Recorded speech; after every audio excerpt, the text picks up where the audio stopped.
This is your daily devotional from Conflict and Courage by Ellen.G. White. Today's devotion title is, No Hiding from God, Joshua 7. The above scripture references guide to the Bible account of the experience from which the lesson has been drawn. Verse of the day, Neither will I be with you any more, except ye destroy the accursed from among you. Joshua 7:12. The sin of one man caused Israel to be beaten before the enemy. Something more than prayer was required.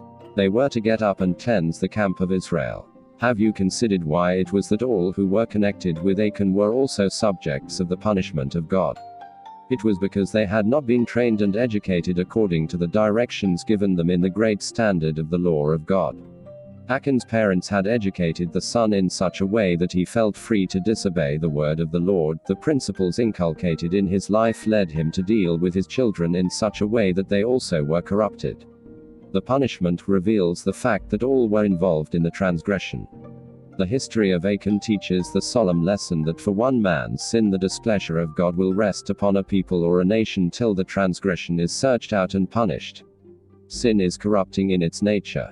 One man infected with its deadly leprosy may communicate the taint to thousands. Those who occupy responsible positions as guardians of the people are false to the trust if they do not faithfully search out and reprove sin.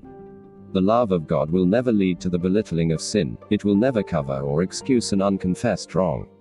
It has to do with all our acts and thoughts and feelings. It follows us and reaches every secret spring of action. By indulgence in sin, men are led to lightly regard the law of God. Many conceal the transgressions from the fellow men, and flatter themselves that God will not be strict to mark iniquity. But His law is the great standard of right, and with it every act of life must be compared in the day when God shall bring every work into judgment with every secret thing, whether it be good or evil. Purity of heart will lead to purity of life. All excuses for sin are vain. Who can plead for the sinner when God testifies against him? 37 CC 120.5